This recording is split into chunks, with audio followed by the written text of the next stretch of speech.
Q&A. Fanmail! Lovely. I have no hat. I can't be bothered with hats.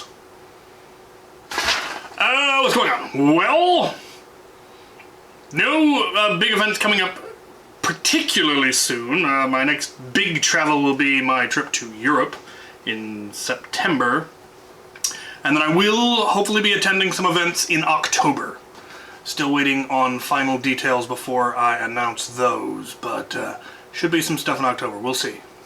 We will see.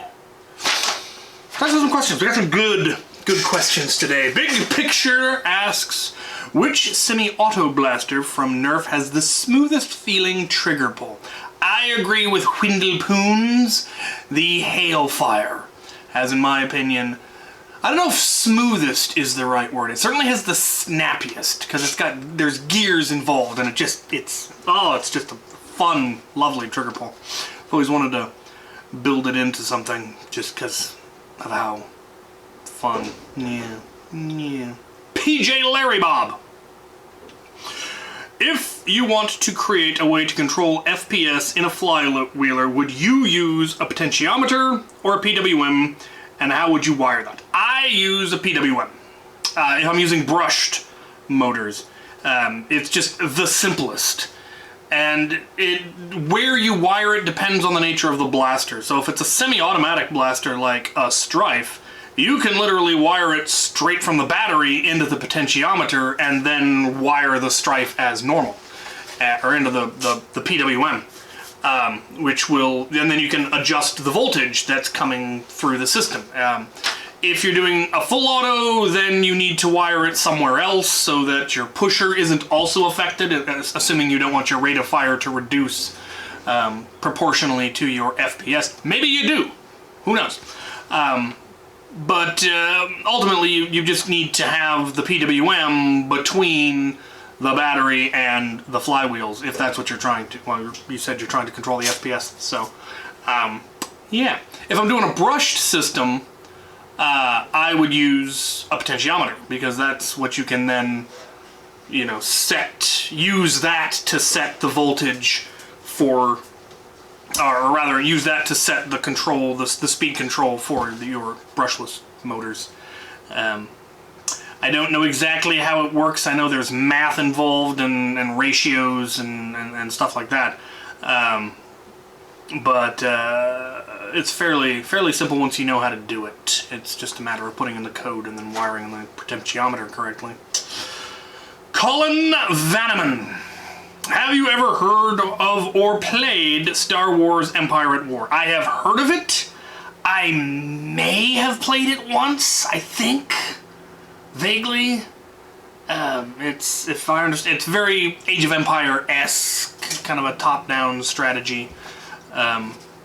Star Wars game. Pretty sure I played it at least once. And I think I was annoyed that they got the AT-AT's walking movement wrong, so it looked like the legs were always bent. They never actually fully straightened, and so it looks like a squatting dog, you know, skidding across the field, which just, it's one of my peeves. It's not that hard to get the walking sequence on an AT-AT right. They've got a whole movie on what it looks like and everything, but every form of media seems to always get it slightly wrong, and it drives me nuts. Josh DW8QO. Have you ever played Dark Souls or a Dark Souls-like game? No. Again, any kind of first-person or third-person game makes me extremely motion sick. Driving games make me motion sick. Oddly enough, space simulators don't. The only one of the first-person shooter-esque game I have ever been willing to suffer through was Star Wars Battlefront and Battlefront 2. And those, I think I just played it enough that I got used to it. And it wasn't as bad if I played it split screen for some reason. One of my younger sisters and I would play it a lot once upon a time. And split screen was much better than playing it full screen for some reason. I don't know why. Phantom Zone Minecraft. Have you ever tried Lord of the Rings Online? It's third person. No, same answer. Third person is actually worse than first person as far as making me motion sick. I watched somebody play World of Warcraft for about 5 seconds and almost threw up. So, yeah, no, just no interest in it. Train? DTB Jason. What companies in the hobby are most likely to respond to sponsor deals for smaller fields and event organizers in any form, in my experience? Well, I have no experience. I've never hosted an event that needed sponsors, so I really can't speak for any of the companies. But you can always reach out to them and hope for the best. The ones that I would reach out to were I looking for sponsors would be Out of Darts, Silver Fox, Containment Crew. I would say Foam Blast, but I believe they are now gone. Tragedy. Franz Foamworks, maybe. Foamdemic, maybe. Those would be the ones I think I would start with. And because the worst they're going to say is no. You know, this isn't a big enough event. It's not worth our time. It's not worth our money. You can always ask. Brandon Keller. Do you still have a Dead Woman's Pickles in your fridge? Probably. Can't imagine where else they'd be. Certainly didn't eat them. The YouTube Kid. What is your reaction to Coop772's retirement? I don't know why people keep asking me this. I was never Coop's target audience. I've rarely watched his videos. Occasionally one would pop up and I'd watch it, but like I said, wasn't his target audience. He was not targeting the mod community as much and the competitive game as much. That wasn't the demographic he was going for. He knew what his target audience was, and he pandered to them appropriately. I enjoyed his company the few times that I got to meet him in person, and we've chatted once or twice, and it's always been enjoyable. When I saw the announcement, I reached out to him to chat, and we chatted, and hopefully if he's ever in the Pacific Northwest, he'll come hang out and see my absurdity. But it's not going to negatively affect me, though it may in fact negatively affect the hobby. That was the thing is, while I was never his target audience, I did appreciate and understand who his audience was and why he did that, and I think he did a really good job at what he did.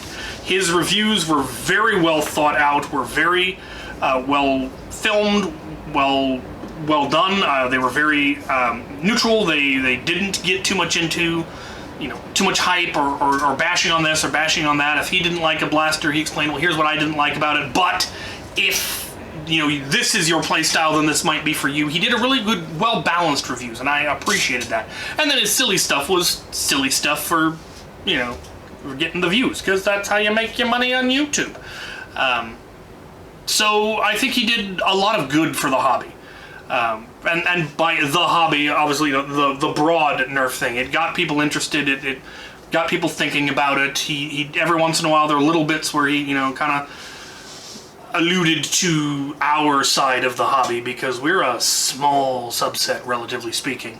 A lot of people don't know that we're out here, and I don't know if that's for the best or for the worst, but yeah, I'm glad he recognized that he wasn't enjoying it anymore and was able to say, you know what, I don't want to do this anymore, and was in a position where he could.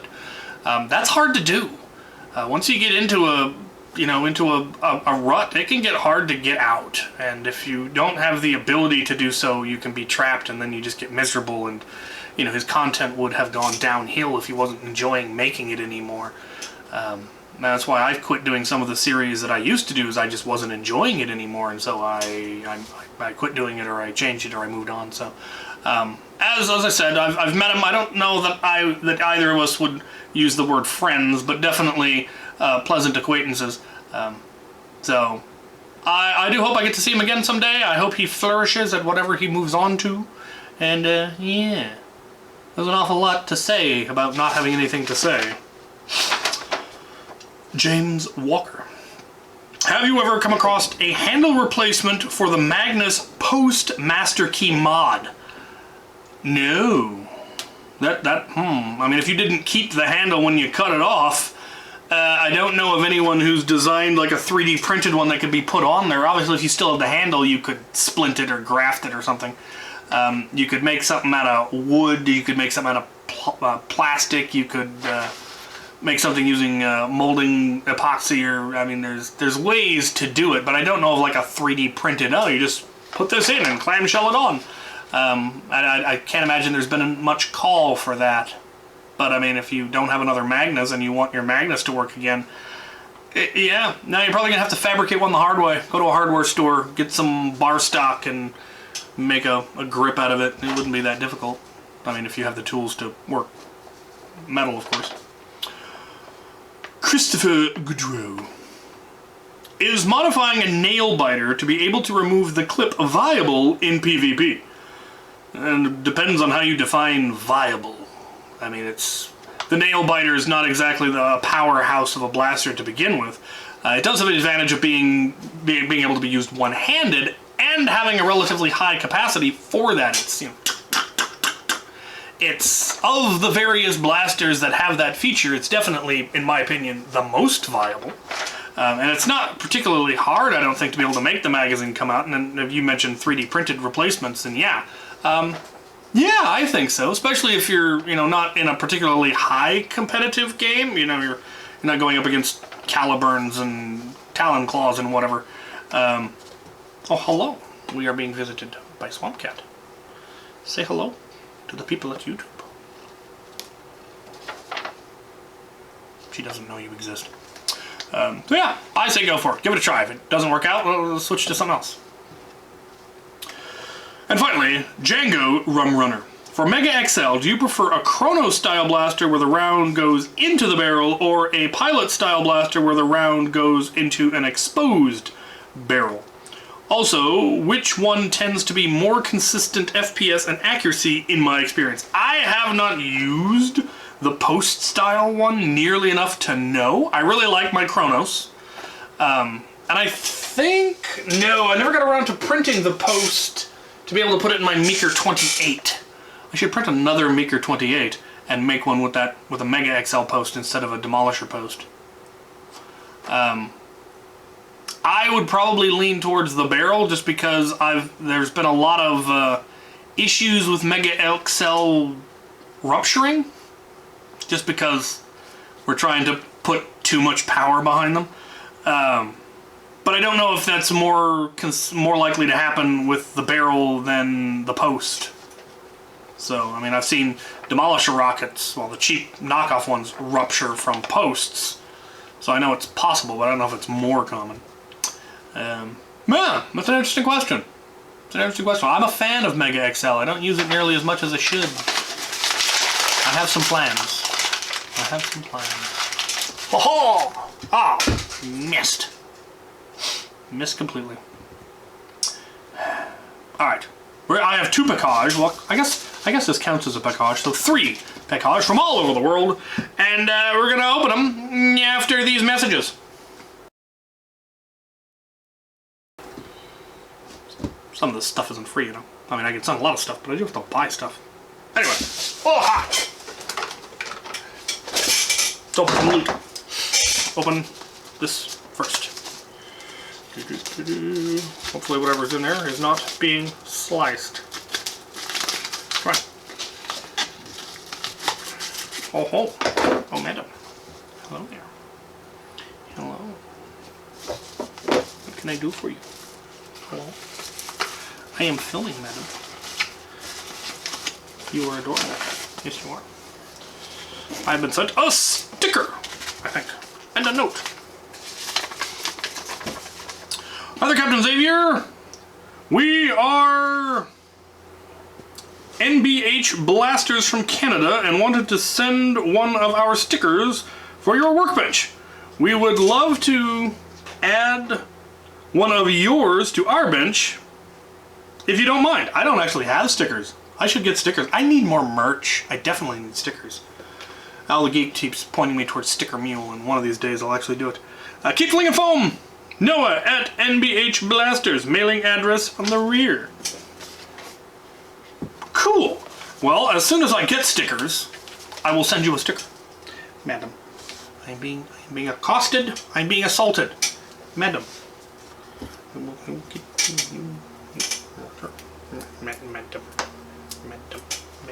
Madam. fiend. You know that? Aha! I gotcha! Nope.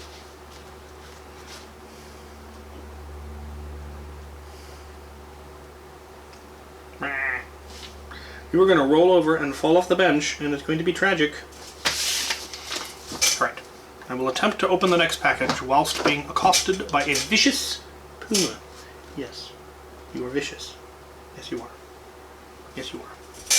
Alright.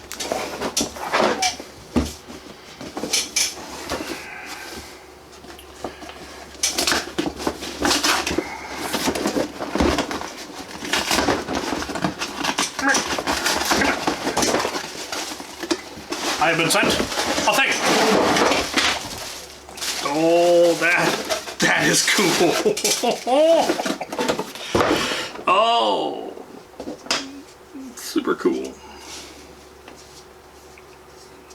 Is there a note? Please be a note. There is no note. The nerve. What we have here is a massive hand cannon of a thing. The HS Ice Phoenix.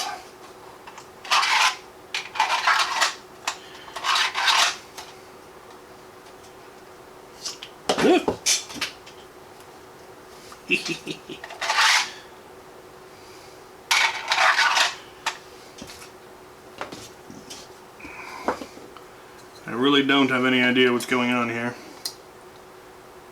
I'm gonna, oh, that appears, is that a, that has got to be too aggressive of a twist for a scar barrel, but that is what it appears to be. Anyway, this is a massive hand cannon-y thing that has been sent to me. I believe it has an inline clip, but reloads from a magazine. So an inline clip that feeds, potentially? I'm not entirely sure. I'm gonna see what happens. It's currently got darts in the barrel, so... Okay, no, they were just all shoved in the barrel. So, it conveniently comes with a jig for cutting down half darts, cutting down mega darts into half darts. Oh, that has some chutzpah behind it. I'm definitely gonna do a video on this. That is fabulous. That is. I like big beefy blasters, so a half dart mega magazine fed mega pistol, that pleases me. I'll have to get some clarification on if this is actually supposed to be a scar barrel. That is a really aggressive twist, but maybe that's what it takes. It does appear to just go on there.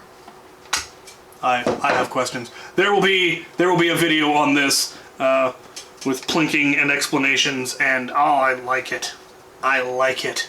I like the design. I like the concept. I like that trigger.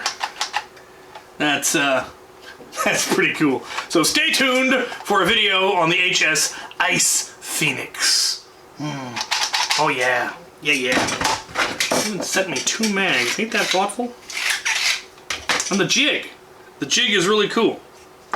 And then what's up with the ones with the hat? I have questions. I've got questions. I will ask my questions of the person. That is cool. That is super cool. Oh. Oh, I want to take a long range shot real quick before I move on to the next. Oh! It's got way more power than it has any business having. Oh, I dig it. Oh, I dig it. Okay. More on that. Okay, now we have the package that has traveled the furthest. This package comes to me from Australia, from down under. This was sent to me by Andy Verk.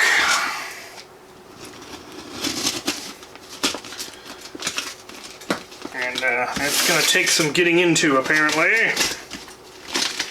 So, stand by.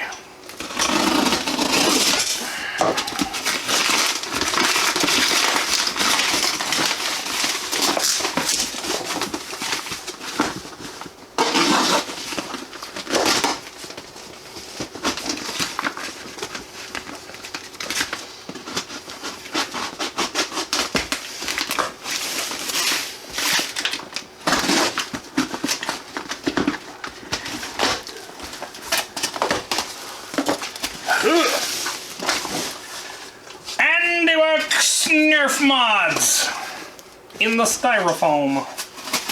What do we got? We got parts, front, mid, top covers, stock screws. Oh, this is the second most organized thing I have ever been sent. Aha, the Valkyrie. Assembly instructions. Good lord. Oh.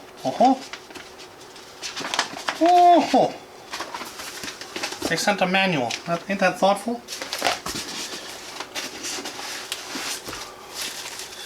Top rear cover. Stock with mag catch. Butt pad, recon barrel extender. Everything's labeled.